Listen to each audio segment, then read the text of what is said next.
Great evening my dear friends. GST के इस knowledge series में आज हम कॉन्स्टिट्यूशन ऑफ इंडिया इस सब्जेक्ट पे बात करने जा रहे हैं। कॉन्स्टिट्यूशन ऑफ इंडिया, जिसे हम भारत में कानून का धर्मशास्त्र करके भी बुलाते हैं। जितना हमारे हिंदू धर्म में गीता का स्थान है, उतना ही हमारे कानून व्यवस्था में कॉन्स्टिट्यूशन ऑफ इंडिया का स्थान है। अगर हमारी कॉन्स्टिट्यूशन ऑफ इंडिया के हम कानून व्यवस्था से निकाल देते हैं, तो हमारा कानून व्यवस्था का एग्जिस्टेंस ही खत्म हो सकता है। हमारी कानून व्यवस्था कोलैप्स हो सकती है। दोस्तों, इतना इम्पोर्टेंट कानून का धर्मशास्त्र होने के बाद कॉन्स्टिट्यूशन ऑफ इंडिया का knowledge as a citizen of India कितने लोगों को है? अगर हम जुडिशियल सिस्टम और एडवोकेट्स की बात करते हैं, तो उनको अगर हम एक्सक्लूड करते हैं, तो शायद 1% से भी कम लोगों को इस कानून धर्मशास्त्र का नॉलेज और उसका विजडम है। दोस्तों, क्या हमें as a citizen of India हमें कॉन्स्टिट्यूशन ऑफ इंडिया क्या है ये जानने की आवश्यकता नहीं है? क्या हमें हमारा लॉ किस तरह से बनता है और लॉ में किसका प्रावधान है, क्या क्या इंक्लूड होता है, ये जानने की आवश्यकता नहीं है? दोस्तों, आज हम इसी सब्जेक्ट पे बात करने जा रहे हैं। आप लोगों को ये आश्चर्य होता होगा कि बात तो हम जीएसटी की कर रहे हैं और आज कहाँ ये कॉन्स्टिट्यूशन ऑफ इंडिया का सब्जेक्ट लेके बैठ गए। दोस्तों, जीएसटी का एक्ट जब इनैक्ट हुआ, इम्प्लीमेंट हुआ 2017 में, उस समय में बहुत सारे कॉन्स्टिट्यूशनल अमेंडमेंट्स किए गए। और ये अमेंडमेंट्स क्यों किए गए, ये अगर आपको समझना है, तो पहले कॉन्स्टिट्यूशन ऑफ इंडिया को समझना ज़रूरी हो जाता है। चलो दोस्तों, समझते हैं ये कानूनी धर्मशास्त्र को, कॉन्स्टिट्यूशन ऑफ इंडिया को। कॉन्स्टिट्यूशन ऑफ इंडिया को समझने के लिए आपको हमारे राइट साइड में जो एक इमेज फाइल आपको दिख रही है, में जो एक टेबल दिख रहा है, 9 कॉलम टेबल, इसकी स्टडी करनी पड़ेगी, तो जानना पड़ेगा। दोस्तों, समझते हैं ये 9 कॉलम समरी टेबल क्या है। तो फर्स्ट कॉलम में आपको नज़र आ रहा है कि act under which it has been enacted, then date of enactment. Third column में आपको दिख रहा है कि date of act coming into force, then total number of parts, then total number of articles, then number of schedules, then number of amendments made till date, and the number of sub-articles inserted as on, and then total number of counts of articles including sub-articles कितने हैं। तो समझते हैं ये column क्या है one by one. तो दोस्तों, नंबर वन जो कॉलम है, इसमें है act under which has been enacted. तो इसमें गवर्नमेंट ऑफ इंडिया एक्ट 1935 का संदर्भ दिया गया है। इसके साथ और एक एक्ट का संदर्भ आता है, इसका नाम है इंडिया इंडिपेंडेंस एक्ट 1947। तो ये दोनों एक्ट का सहारा लेके हमारा कॉन्स्टिट्यूशन ऑफ इंडिया को प्रपोज किया गया था, मान्यता दी गई थी। और ये इनैक्टमेंट हुआ था प्रेसिडेंट के एक्सेंट से, प्रेसिडेंट के सिग्नेचर से 26 नवंबर 1949 को। लेकिन इसका जो इम्प्लीमेंटेशन किया गया अक्रॉस इंडिया, ये हुआ 26 जनवरी 1950 को, क्योंकि ये हमारा रिपब्लिक डे भी हम मनाते हैं।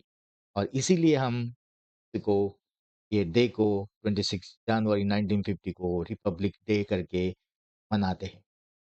इसमें जो भी कॉन्स्टिट्यूशन ऑफ इंडिया है, इसमें टोटल 22 पार्ट्स है और ये 22 पार्ट्स में 395 आर्टिकल्स से और 12 शेड्यूल्स है। तो दोस्तों, 22 पार्ट्स, 395 आर्टिकल्स एंड 12 शेड्यूल्स, ये कभी भी चेंज होते नहीं दोस्तों। और इसी हमारा जो ढाँचा है, हमारा जो कॉन्स्टिट्यूशन है ये कभी भी ये 395 आर्टिकल्स का 396 आर्टिकल्स नहीं हो सकता, 22 पार्ट्स का 23 पार्ट्स नहीं हो सकता या फिर 12 शेड्यूल का 13 शेड्यूल भी नहीं हो सकता। तो ये हमारा जो है कि कॉन्स्टिट्यूशन टैग थे। अगर कोई हमारे कॉन्स्टिट्यूशन के बारे में भ्रम फैला रहे और ये कॉन्स्टिट्यूशन हमारा चेंज होने वाला ऐसा बोलने वाले हैं या इस तरह का भ्रम लोगों में बार-बार फैलाया जा रहा है, तो दोस्तों आप सतर्क हो जाइए क्योंकि कॉन्स्टिट्यूशन ऑफ इंडिया हमारा कभी भी चेंज नहीं हो सकता। इसमें भले आपको 22 जो पार्ट्स है, इसमें सब पार्ट्स डाले जाएँगे। 395 आर्टिकल से इसमें सब आर्टिकल्स डाले जाएँगे, इंसर्ट किए जाएँगे या डिलीट किए जाएँगे या फिर 12 शेड्यूल से इसमें सब शेड्यूल्स भी इंसर्ट किए जाएँगे, लेकिन में बढ़ावा नहीं हो सकता और इसी तरह से जो भी आज तक 1947 से अभी तक जो भी अमेंडमेंट्स हुए, ये 106 अमेंडमेंट हो गए और हर एक साल जो जिस साल में भी इस तरह का अमेंडमेंट हुआ है, उसको उस तरह का एक्ट का नंबर दिया गया है। तो लास्ट जो अमेंडमेंट हुआ, वो हुआ 106th अमेंडमेंट। तो लास्ट का जो अमेंडमेंट हुआ, ये हुआ 106 अमेंडमेंट एक्ट 2023। ये दोस्तों के बाद आता है कि नंबर ऑफ सब आर्टिकल्स सेटेड एज़ ऑन। जैसा कि मैंने बोला कि 395 टोटल आर्टिकल्स है, इसमें सब आर्टिकल्स आप इंसर्ट कर सकते हो अमेंडमेंट करने के लिए। तो टोटल 53 ऐसे सब आर्टिकल्स इंसर्ट किए गए और उससे टोटल काउंट जो आर्टिकल्स का हुआ, ये हुआ 448 लेकिन सब आर्टिकल्स हमने इंसर्ट किए। 395 को हमने छेड़ा नहीं है। दोस्तों ये बात समझ लीजिए आप कि ये हमारी जो समरी टेबल है, ये आपको ये ढाँचा बता रही है कि किस तरह से कॉन्स्टिट्यूशन ऑफ इंडिया का ढाँचा है। आगे हम समझते हैं कि कॉन्स्टिट्यूशन ऑफ इंडिया एग्ज़ैक्टली का समरी किस तरह से है और इसका एक्चुअल जो टेक्स्ट है, एक्चुअल बेयर एक्ट जो है, ये किस तरह से दोस्तों भी आपके राइट साइड में आपको इमेज नज़र आती है, इसमें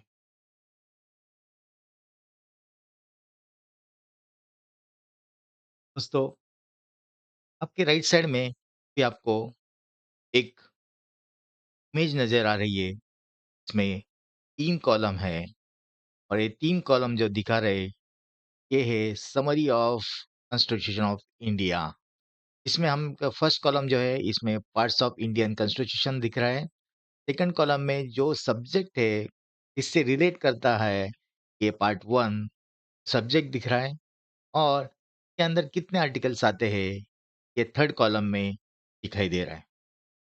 तो दोस्तों आप अगर देखेंगे, तो यहाँ पे आपको पार्ट फर्स्ट में आर्टिकल्स फर्स्ट से लेके 4 तक आर्टिकल्स है, पार्ट सेकंड में आर्टिकल्स 5 से 11 तक आर्टिकल्स है, पार्ट थर्ड में आर्टिकल्स 12 से 35 आर्टिकल्स है। इस तरह दोस्तों पार्ट फोर्थ में आर्टिकल्स 36 से लेके आपको 51 तक आर्टिकल्स है पार्ट 4 के अंदर कवर हो रहे हैं, उसका सब्जेक्ट भी दिख रहा है। तो हम अगर नीचे आते हैं, ये जो भी आपको टेबल मैं दिखाना चाह रहा हूँ, तो सबसे नीचे आपको एक पार्ट 21 दिख रहा है। इसके अंदर जो है आर्टिकल्स 393 से 395 आर्टिकल्स इसमें कवर हो रहे हैं। दोस्तों, ये है समरी जिसमें हमने आपको ये दिखाया कि पार्ट 21 पार्ट्स है और हर एक पार्ट्स में इस कौन-सा सब्जेक्ट कवर हो रहा है और इसमें नंबर ऑफ आर्टिकल्स कौन-कौन से आर्टिकल्स इसमें कवर हो रहे हैं। टोटल आर्टिकल्स है 1 टू 395 जो टेबल मेरे वीडियो के नीचे आपको दिख रहा है, ये समरी टेबल है जिसमें हमने ऑलरेडी पिछले स्लाइड में हमने बता चुके आपको कि 1 से लेके 395 आर्टिकल्स होते हैं। ये 395 आर्टिकल्स आपको समरी के स्वरूप में, सब्जेक्ट के स्वरूप में और आर्टिकल्स किसमें कौन से पार्ट्स के अंदर आते हैं, ये यहाँ पे ये दे रहे हैं।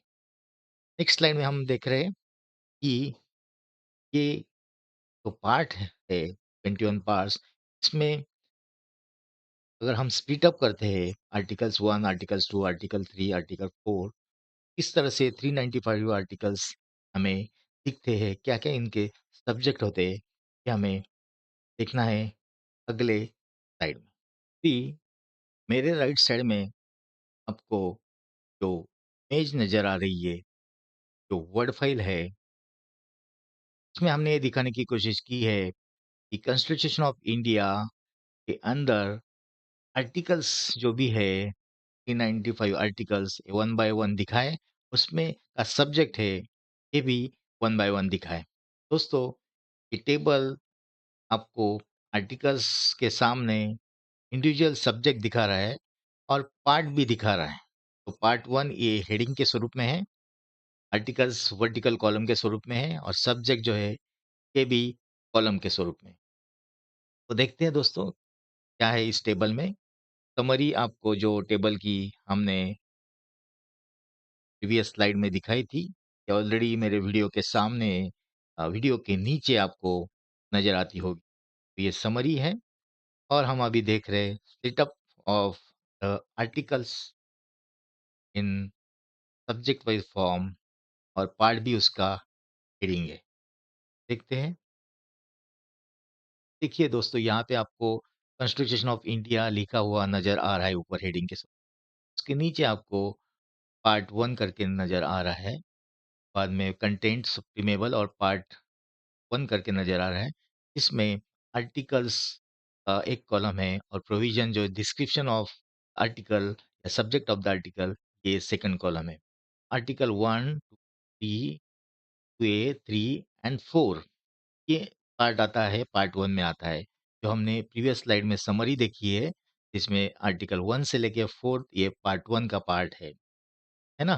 तो इसी तरह से ये हमने इंडिविजुअल स्प्लिट अप यहाँ पे दिखाने की कोशिश की है। जैसा आप पार्ट 2 में देखेंगे कि सब्जेक्ट है पार्ट 2 का सिटीज़नशिप, तो पार्ट 4 जो है आर्टिकल 4 जो है आपको यहाँ पे नज़र आ रहा है 4, 5, 6, 7, 8, 9, 10 तो यहाँ पे 12 और 10 तक जो है मतलब आप देखेंगे कि आर्टिकल जो 4 से लेके 10 तक है, ये कवर हो जा रहा है पार्ट 2 में सिटीज़नशिप के अंदर।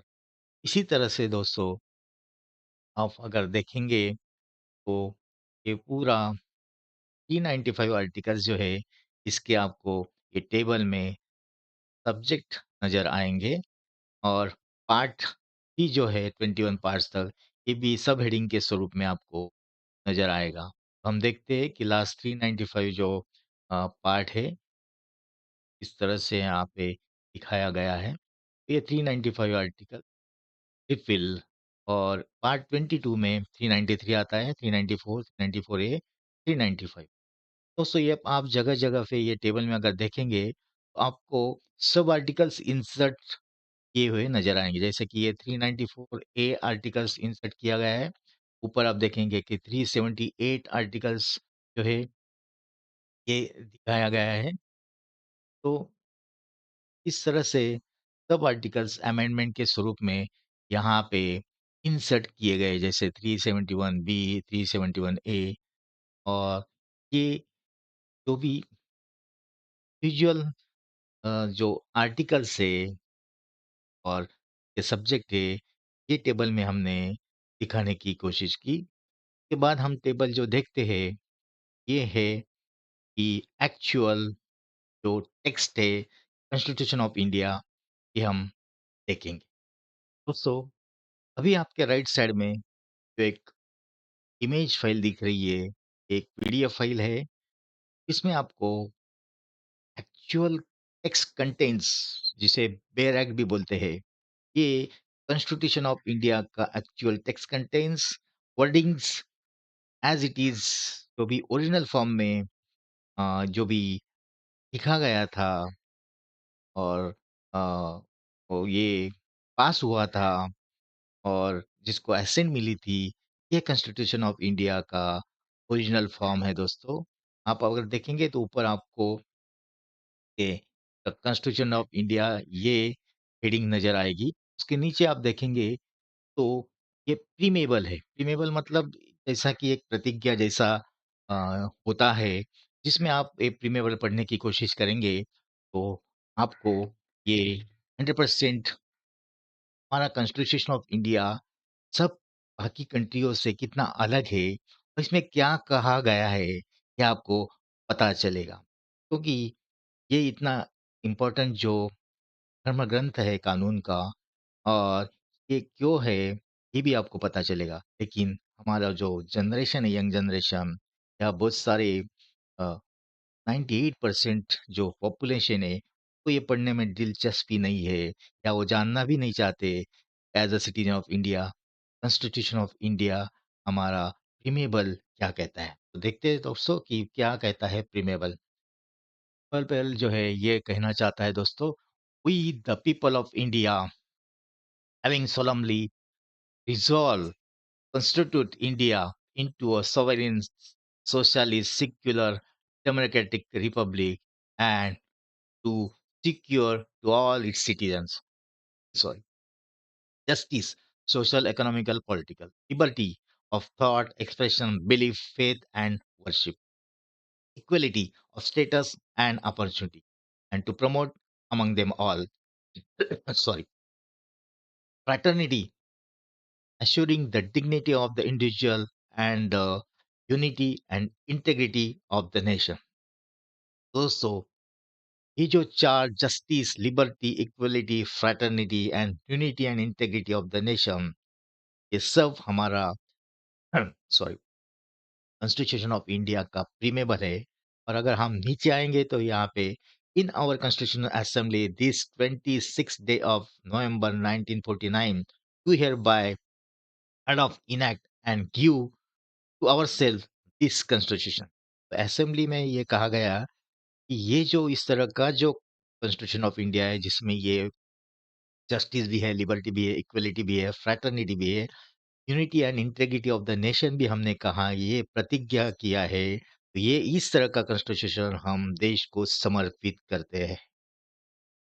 ये है दोस्तों कॉन्स्टिट्यूशन या इसमें अभी हम आप जैसा एक्चुअल टेक्स्ट है या आप देखेंगे तो पार्ट 1 से स्टार्ट हो रहा है और यहाँ देखेंगे आप पार्ट 1 से लेफ्ट साइड में सब्जेक्ट हेडिंग है, एक हेडिंग और बाद में डिटेल्स है क्या उसमें है। इस तरह से ये जो पूरा 1 से 395 तक ये हमारा कॉन्स्टिट्यूशन ऑफ इंडिया के आर्टिकल्स है। ये देखो आपको ये 395 वाला आर्टिकल्स जो है हाइलाइट किया है, ये आपको यहाँ पे लास्ट में नज़र आएगा। दोस्तों ये है एक्चुअल कॉन्स्टिट्यूशन ऑफ इंडिया जो भी डॉक्टर अंबेडकर जी ने ड्राफ्ट किया था और असेंबली के सामने प्रोड्यूस किया था। ये जो है लिखने वाले डॉक्टर अंबेडकर कोई सामान्य व्यक्ति नहीं थे दोस्तों, क्योंकि इस जिस तरह से ये लिखा गया है, इस तरह से ये समझा गया है, क्योंकि पहले तो समझना पड़ा उनको और बाद में लिखना पड़ा। तो ये समझने और लिखने की सामान्य तो उसको विज़डम बोलते हैं, केवल से पर्सन पास ही रख ऐसा कॉन्स्टिट्यूशन आज हमारे देश में कोई भी ना तो लिख सकता है, ना तो उसको रिप्रोड्यूस कर सकता है। दोस्तों, ये हुआ हमारा एक्चुअल कॉन्स्टिट्यूशन ऑफ इंडिया। अगले इसमें हम देखते हैं कि ये कॉन्स्टिट्यूशन ऑफ इंडिया के 395 आर्टिकल्स तो देखे हमने। 12 जो शेड्यूल्स है, ये 12 शेड्यूल्स क्या कहते हैं? समरी देखेंगे, समरी टेबल में और का डिटेल्स भी देखेंगे। तो ये आपके सामने राइट साइड में जो भी इमेज नज़र आ रही है, वो एक्चुअली है वर्ड फाइल, जिसमें 3 टेबल है और ऊपर का अगर हेडिंग देखेंगे आप, तो यहाँ पे हमने ये कोशिश की है 12 शेड्यूल्स ऑफ इंडियन कॉन्स्टिट्यूशंस क्या-क्या है ये 3 कॉलम में आपको हम बताया है कि फर्स्ट कॉलम जो है कि ये शेड्यूल्स रिलेटेड है कि first schedule, second schedule, third schedule. Second relate करता है क्या सब्जेक्ट मैटर है ये शेड्यूल्स में और थर्ड जो है कॉलम इसमें ये फर्स्ट शेड्यूल किससे रिलेट करता है, कौन से आर्टिकल से रिलेट करता है, ये दिखाए ने की हम कोशिश किया है। दोस्तों देखते हैं वन बाय वन ये list of 12 schedules of Indian constitution. First schedule तो है दोस्तों, ये कहता है is the rates states and union territories and their corresponding territories. तो टेरिटरी का डिफिनेशन जो भी है ये इसमें किया गया है दोस्तों फर्स्ट शेड्यूल में। आर्टिकल्स 1 से लेके 4 आर्टिकल्स का दायरा आता है ये शेड्यूल का। देन सेकंड शेड्यूल में दोस्तों क्या गया गया कहाँ गया गया सेकंड शेड्यूल में ये कहा गया है कि outlines the provisions for emergency allowances privileges for all such judges, president, governor, etc. Articles का दायरा इसमें बताया गया है क्या क्या आर्टिकल्स। उसके बाद दोस्तों शेड्यूल थर्ड है। शेड्यूल थर्ड में जो भी है provides for the forms of oath और अफर्मेशन। तो जो भी ओथ्स और अफर्मेशन जो है यूनियन एंड स्टेट्स के रिलेटेड मिनिस्टर्स की ये इसमें दिखाई गई है इस तरह से होनी चाहिए आर्टिकल्स उसके अंदर आते हैं। उसके बाद दोस्तों फोर्थ शेड्यूल जो है ये इसमें कितने नंबर ऑफ सीट्स स्टेट्स और यूनियन को काउंसिल को राज्यसभा को अलॉटेड है ये दिखाई गई है। फिफ्थ शेड्यूल जो है ये schedule areas and schedule tribes का एडमिनिस्ट्रेशन कंट्रोल किस तरह से होना चाहिए ये इसमें बताया गया है। इस तरह से सिक्स शेड्यूल में भी कुछ बातें कही गई है और ये आप देखेंगे तो seven schedule is very important जो हम आगे चल के देखने वाले हैं। इसमें आप देखेंगे तो 7 शेड्यूल में ये 3 लिस्ट है उसमें union list, state list and concurrent list. इसमें आर्टिकल्स 246 के दायरे में ये शेड्यूल आता है।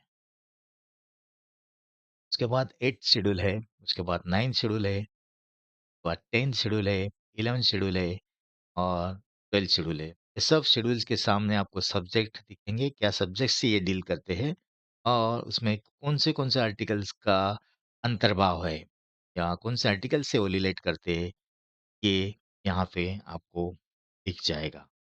हमने कोशिश की है कि ये 3 कॉलम में आपको दिखाएँ। इसके 1 से लेके 12 शेड्यूल्स जो है, इसमें आपको सब्जेक्ट मैटर्स क्या है, आर्टिकल्स कौन से कवर होते हैं, अ, आपको समझ में आया और आपको इसकी आइडिया भी आई। हम अभी 7th शेड्यूल जो है, ये समझने की कोशिश करेंगे अगले स्लाइड में।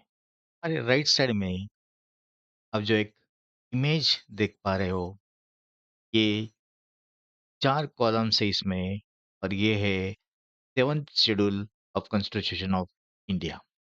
ये 4 कॉलम क्या इंडिकेट करते हैं? चलो देखेंगे वन बाय वन। तो फर्स्ट कॉलम जो है, ये है list, union list, state list, concurrent list. तो लिस्ट नंबर 1, 2 और 3 यही रियल से ये लिस्ट आपको एक्चुअल जो 7th शेड्यूल है, उसका जो टेक्स्ट है गवर्नमेंट ऑफ इंडिया का, उसमें नज़र आएँगे।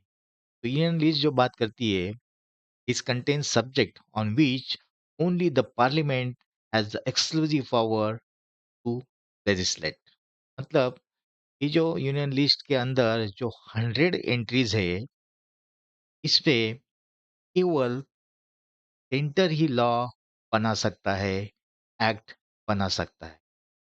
अगर ये इसमें सेंटर के यूनियन लिस्ट में अगर कोई भी item entry, subject matter entry अगर नहीं है, जिस पे सेंटर लॉ बनाना चाहता है, तो immediate on that occasion centre वो लॉ नहीं बना सकता अनलेस एंड अनटिल वो आर्टिकल में अमेंड करे और एंट्रीज में भी इंसर्शन करे।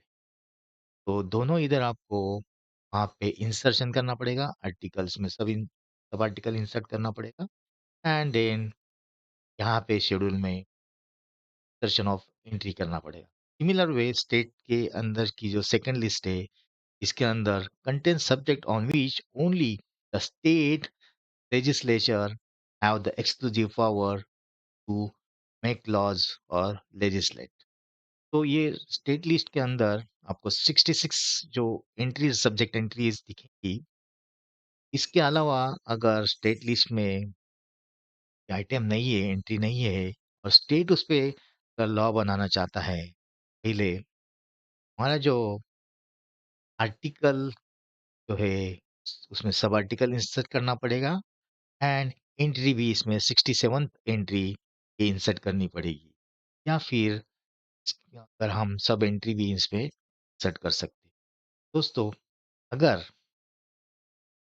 लेकिन स्टेट में बनाने के लिए पहले उसको फिर सेंटर के पार्लियामेंट्स में और राज्यसभा में पास करना पड़ेगा। अ, उस उसके बाद राष्ट्रपति की उसको एक्सेंट होगी। उसके बाद ही वो जो अमेंडमेंट है वो पारित किया जाएगा स्टेट असेंबलीज में और उसके बाद फिर वो जो भी आर्टिकल है उसका इन्फोर्स में आएगा और फिर जो 67th नंबर की जो एंट्री है वो अस्तित्व में आ सकती है। सिमिलर वे से कॉन्करेंट लिस्ट जो है इसमें जो 52 नंबर ऑफ आर्टिकल्स आपको दिख रहे हैं इस पे केवल एंड केवल दोनों, नॉट स्टेट नॉट सेंटर, दोनों इस पे लॉज बना सकते हैं। लेकिन जो सेंट्रल लॉ बनाता है वो नॉर्मली स्टेट अडॉप्ट कर लेता है। स्टेट ने अगर सेपरेट लॉ अडॉप्ट किया और सेंटर के लॉ को अगर वो कॉन्फ्लिक्ट हो रहा है तो सेंटर का लॉ प्रिवेल होता है। दोस्तों, ये समरी आपको हमने बताई। आगे के स्लाइड में हम दोस्तों ये देखेंगे कि जो यूनिट के अंदर 100 सब्जेक्ट मैटर की एंट्रीज है ये एग्जैक्टली क्या है। स्टेट लिस्ट के अंदर जो 66 सब्जेक्ट मैटर एंट्रीज है का भी डिटेल्स देखेंगे। कॉनकोर लिस्ट के अंदर जो 52 एंट्रीज है ये भी एग्जैक्टली क्या है इसका भी हम डिटेल्स देखेंगे। अब हमारे राइट साइड में जो एक इमेज दिख रही है एक्चुअल में एक पीडीएफ फाइल है जिसमें हमने एक्चुअल कंटेंट जो है 7 शेड्यूल के ये दिखाने की कोशिश की है जिसमें फर्स्ट आपको यूनियन लिस्ट नजर आएगी, list number 1, second list number 2 state list नजर आएगी और लिस्ट नंबर 3 एक कॉन्करेंट लिस्ट नजर आएगी और इसके एंट्रीज नंबर जो है लेफ्ट साइड में आपको दिखाई देंगे और सब्जेक्ट मैटर एंट्रीज जो है सब्जेक्ट ये आपको जो लिस्ट के नीचे जो है वो टेक्स्ट के स्वरूप में आपको दिखाई देगी। तो चलो देखते हैं दोस्तों एग्जैक्टली 7 शेड्यूल क्या है। तो ये दोस्तों की 7 शेड्यूल ये आर्टिकल 246 के अंदर आता है। ये है list 1 union list, first, second, third, fourth आप देखेंगे तो Nawal military and air force works ये रिलेटेड जो है दोस्तों ये सब्जेक्ट मैटर इसमें आपको मिलेगी।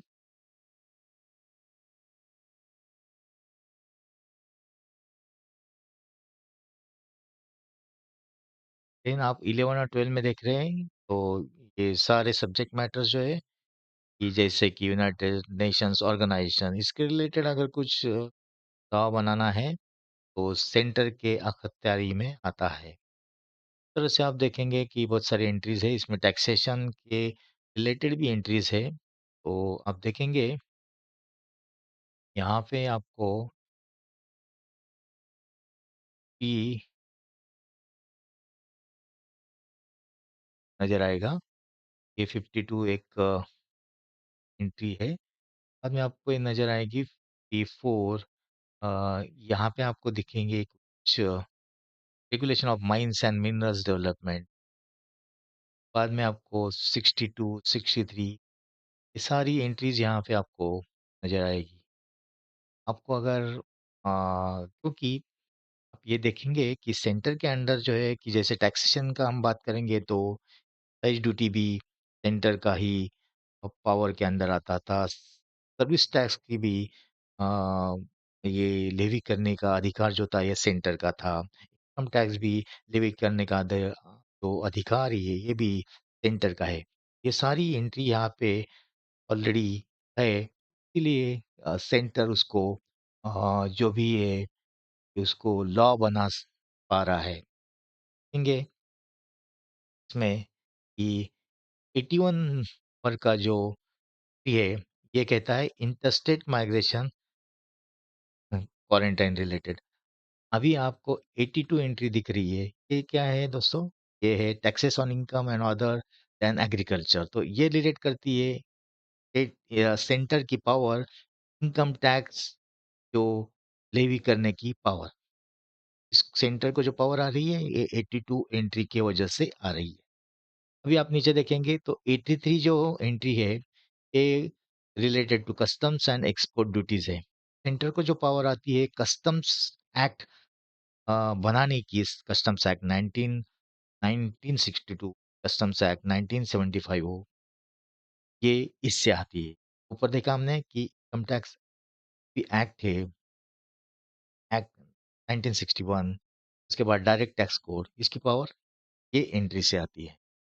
नीचे देखेंगे आप तो 84 यहाँ पे duties of excise on tobacco and other manufacture products produce in India.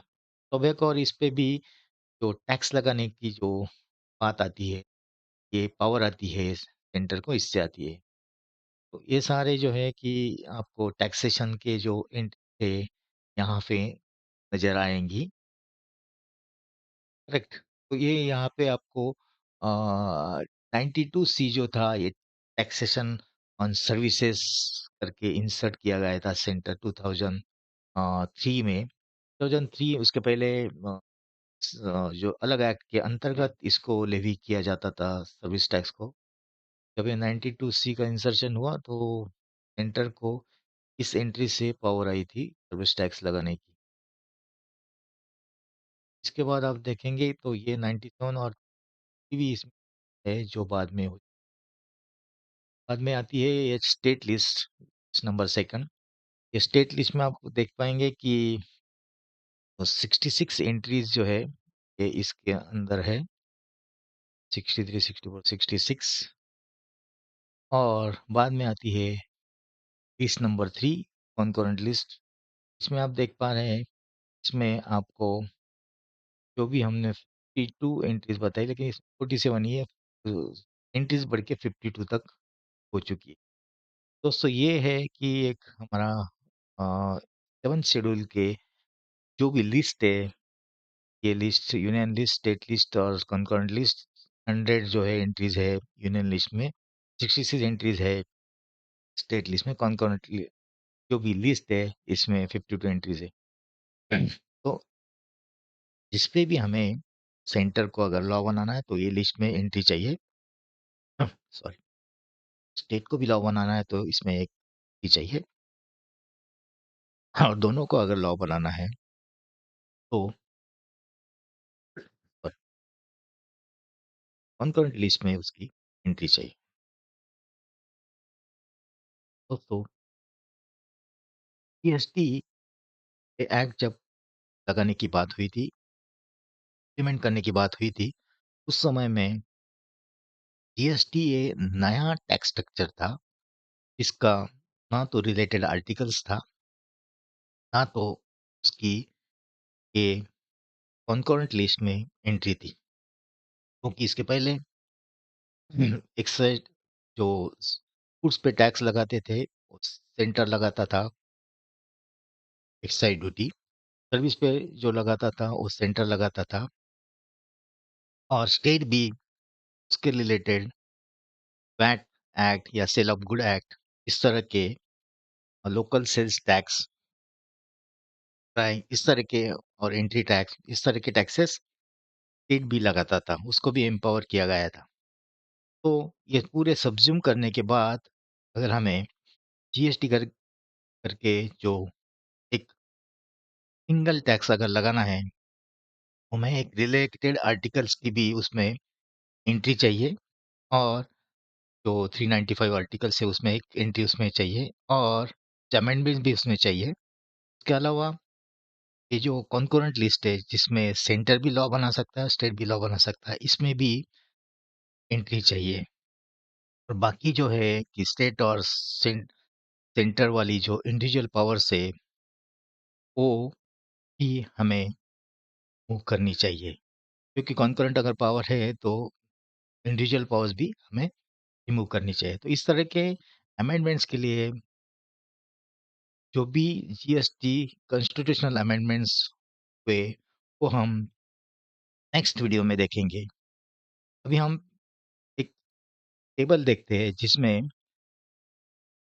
1947 से आज तक जो 106 अमेंडमेंट हो चुके हैं, तो 106 अमेंडमेंट एक्ट का जो इम्प्लीमेंटेशन इनैक्टमेंट हुआ है, वो किस तरह से हुआ है, नेक्स्ट हम स्लाइड में देखें। इस फ्रेम में, ये स्लाइड में आप अगर राइट साइड में देखेंगे, तो यहाँ पे आपको डिटेल में जो अमेंडमेंट्स हुए 1947 से आज तक, तो 106 अमेंडमेंट हुई है, उसका टेबल दिखेगा, जिसमें टेबल नंबर 1 में अमेंडमेंट एक्ट जो है ये सेकंड में ईयर है, और थर्ड में क्या प्रोविजंस में चेंज आया, ये दिखाया गया है।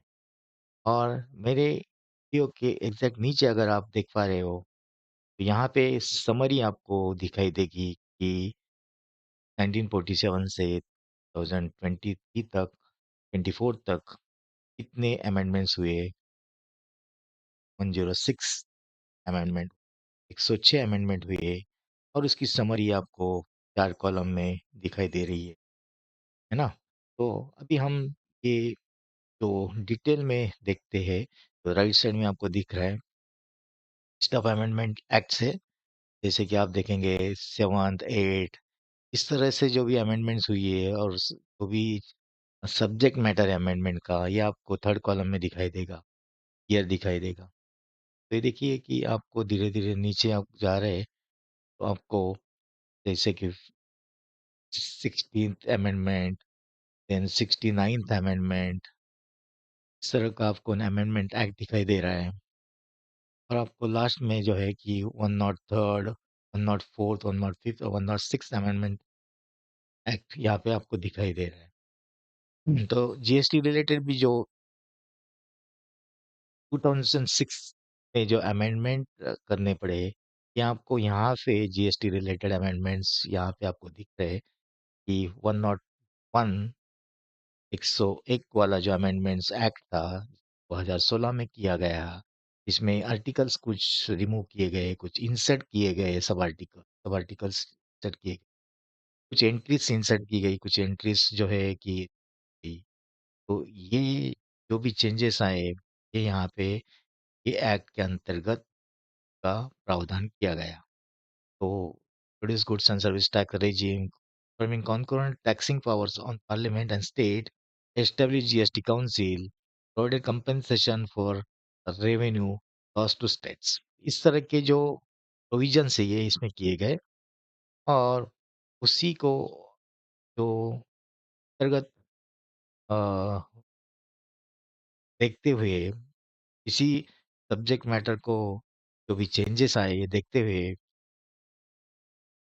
कौन से कहाँ-कहाँ, किस-किस आर्टिकल्स में चेंज करने थे, किस आर्टिकल्स को रिमूव करना था, आर्टिकल्स को अमेंड करना था, और कौन से नए सब आर्टिकल्स इंसर्ट करने थे, कौन से एंट्रीज को रिमूव करना था, कौन से एंट्री को अमेंड करना था, कौन से एंट्री को ऐड करना था।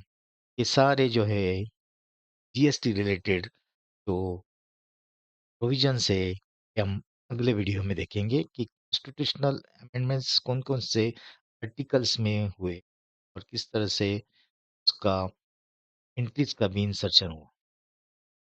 ये आज का ये वीडियो है, ऐसा लगता है कि हमने कॉन्स्टिट्यूशन ऑफ इंडिया के बारे में आपको सभी बातें बता दी है।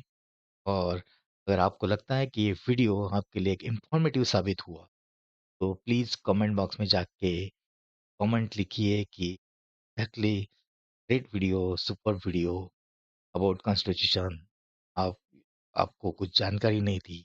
इससे अच्छे-अच्छे कुछ कमेंट्स आप डालेंगे, और मेरे अ, चैनल को भी यूट्यूब चैनल को भी सब्सक्राइब करेंगे, तो हमें भी एक ऊर्जा आती है, एक एनर्जी स्रोत डेवलप होता है कि हम इस तरह के अच्छे-अच्छे वीडियो आपके पास पहुँचाएँ।